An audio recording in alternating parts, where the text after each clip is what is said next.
I would be talking in favor of minimally invasive surgery. As you know, the minimally invasive, some people equate it to minimally aggressive surgery also. And what we mean actually is it helps to avoid an open surgical procedure by less traumatization. So from this, we try to accommodate all our indications in this wherever possible. So the traditional surgery, it has been many, many years, and then we have a lot of literature showing a lot of complications, right from scarring postoperative, tethering, instability because of wide laminectomies, pain syndrome, subsidence, pseudarthrosis, and then approach-related problems. So that is why people want to have something new and more safer approaches. And even patients are not willing to undergo these major surgeries. And hence, if we see the common back problems like what we treat is a prolapsed disc, then treating such large disc with a large open surgery or with a small minimally invasive approach is the today's talk. This is a 28 years old female. She had been treated conservatively for 3 months. And when they came to us, they said she is going to get married in the next 15 days. So you give us this treatment, because by the time her left leg had become numb, she could not even stand for 10 minutes. So everybody was worried whether she would be able to undergo marriage, and they wanted relief from it. And then she has undergone this surgery. You can see the scar, what is there. And so much big disc has been removed, and everything has been done under local anesthesia. And as planned, she has married now after 2 weeks of surgery. So this is the beauty of minimally invasive surgery. If you would have gone for traditional open surgery, maybe they had to change their plans, because she was treated conservatively already for 3 months before, and then just with 15 days, we had only option of doing minimally invasive surgery. So with the technological advantage, in 70s, we used to do conventional spine surgeries. As microscope came in, we started doing microscopic surgery, where the field and clarity improved, and with new technology coming in with endoscopic, now we can do same things, producing same results, using small endoscopes of variable instrument dimensions like 3.1 millimeters or 4 millimeters. And it has got a wide angle so that inside the field what you visualize is similar. For example, I am giving you the same surgery done by 2 different surgeons, one by us endoscopic interlaminar surgery, posterior, and second is microdiscectomy. And you see the difference. 4-day post-operatively, the posterior muscle damage which has been done by microdiscectomy approach and by endoscopic interlaminar approach done through 4.1 millimeter channel.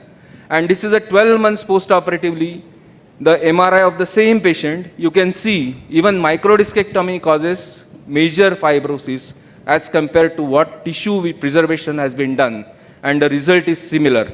You can see good decompression, patient is free of symptoms, and these are the results what you can achieve with the technology. Take another modality like spine fracture. This is a young patient, spine fracture, bedridden, and she wants to have good spine. So she was treated by percutaneous pedicular fixation, and these are immediate post-operative pictures you can see. And also another example of having multiple adjacent fractures you can use with the similar percutaneous approaches. Another common indication, spondylolisthesis, treated by percutaneous method, percutaneous TLIF, less operative time, minimal tissue damage, decreased infection, less pain, and early mobilization. You can see the scars, muscle damage is less. And considering malignancy, this is an old lady, has already undergone chemotherapy, radiation, excision surgery for her abdominal CA, and she developed a pathological fracture. At this point, you cannot go anteroposteriorly, and just she is treated by minimally invasive surgery of vesselplasty. This is a 16 months follow-up, everything done under local anesthesia. So same day patient goes home without any major scar, and this is the result of technology what you can achieve in an old lady. So until and unless subjecting her to a major anteroposterior surgery, this is done under local anesthesia, and she has survived for 16 months post-operatively. I agree that learning curve for minimal invasive surgery is long.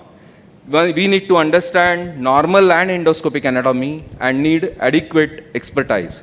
So see one, do one, teach one attitude does not work in minimally invasive spine surgery. So, and then as you saw, the newer technologies will reduce the radiation like in navigation.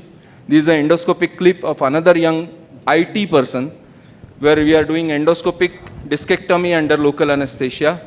And you can see large chunk of disc is removed and you can see nice thecal sac pulsating with the respiratory movements. So smaller incision and traumatization, selective decompression, less hospital stay, early mobilization, fast rehabilitation with improved outcomes. So this is a win-win situation for patients as Dr. well as Bhave, for surgeons. Dr. Bhave, please sum Last up. slide, last two slides, sir. Yesterday in this auditorium only, we listened to Dr. Diveshu Ganatra. He told us that he knows only two classes of people: those who know about their disabilities and those who don't know about their disabilities.